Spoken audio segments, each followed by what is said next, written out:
Պարոն Լևոնյան, ինչ եք կարծում, ընդդիմադիր գործընկերների հետ համատեղ աշխատանք այսպես կառուցողական մթնոլորտում կարող է շարունակվել։ Ես կարծում եմ, որ առնվազն մեր արժանախագահի կողմից արված կոչը ըմբռնումով ընդունել են մեր որոշ գործընկերներ, բայց դա չեմ կարող ներկայացնել որպես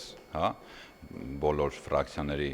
միամուռ դիրքորոշում, որովհետև երբեմն լինում են ապակառուցողական եւ ոչ գործընկերային ելույթներ եւ պահվածքներ։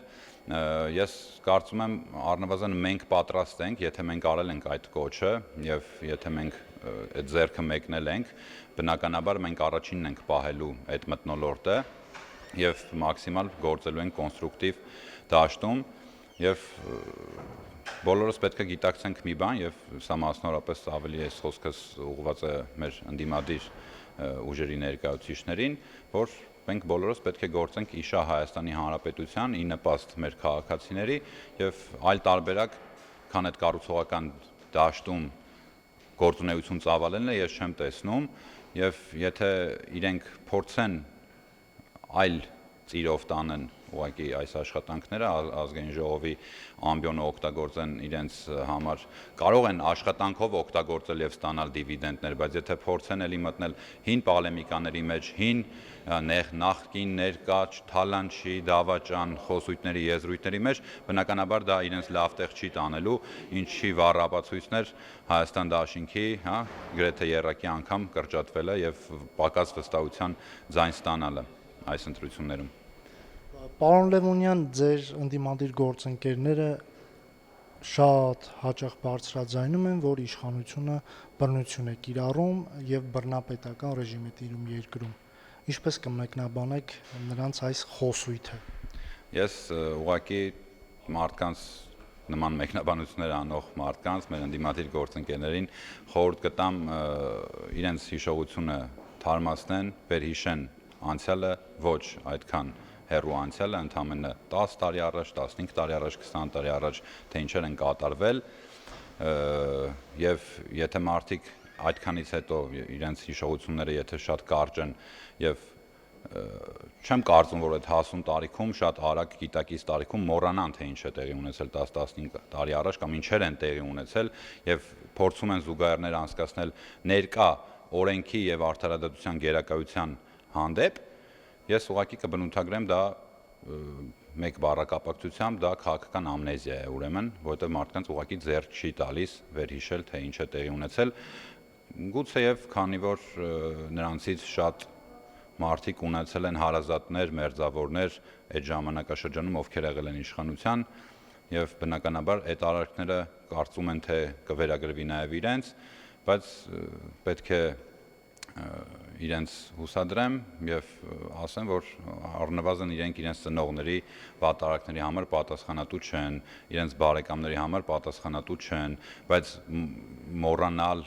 դա հրաժարվել դրանից, փորձել խեղել իրականությունը, դեպքերի հերթականությունը, դա առնվազն անմեղ չէ եւ եթե մարդիկ շարունակում են, այսինքն պատասխանատու կերպով կուրս պատրել եւ պաշտպանել նախկին գործելավոճերը, քաղաքականությունը վարած իրենց մերձավոր հարազատ բարեկամների, իրենք արդեն սկսում են մոտենալ այն եզրին, որ ինչ-որ մասով կարող է գուցեև իրենք էլ պատասխանատվություններ կրեն, գուցե դա կլինի, չգիտեմ, ֆինանսական տեսքով կամ գուցե դա կլինի օրենքի նոր գերակայության, նոր բացահայտումների, չգիտեմ, դա վերաբերելի է process-ը երկարատև, ապօրինի գույքի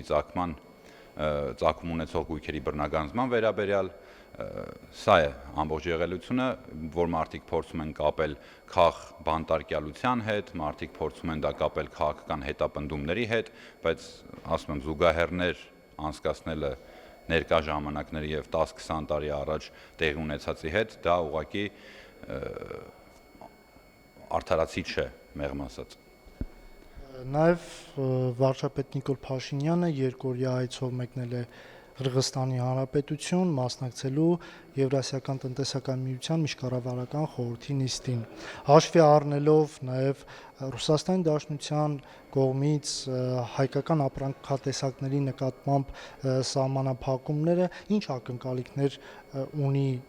իշխանությունը այս նիստից։ Ես կարծում եմ այդ ակնկալիքները պետք է հետաքրքրեն բոլոր կողմերին, քանի որ մենք կոլեգիալ կառույց ենք, ԵԱՏՄ-ն նաև մեր կառույցն է, ինչքանով որ Ռուսաստանի Դաշնության կառույցն է, ինչքանով որ Қырғызստանի Հանրապետության, Ղազախստանի Հանրապետության, նաև Հայաստանի Հանրապետության իհարկե, եւ մեր շահերը բոլորիս միտված են, հա, մեր պետությունների շահերին, աճին, շահերի պահպանմանը եւ պաշտպանությանը եւ բնականաբար մեր ակնկալիքները վերադարձն է գործընկերային դաշտ, որովհետեւ վստահաբար դրանից ոչ միայն Հայաստանն է տուժում, դրանից տուժում են նաեւ ԵԱՏՄ մյուս անդամ երկրները։ Ակնկալիքները այն է, որ կոնստրուկտիվ դաշտ կվերադառնան մեր գործընկերները եւ սահմանափակումները, որոնք որ անակնկալ կերպով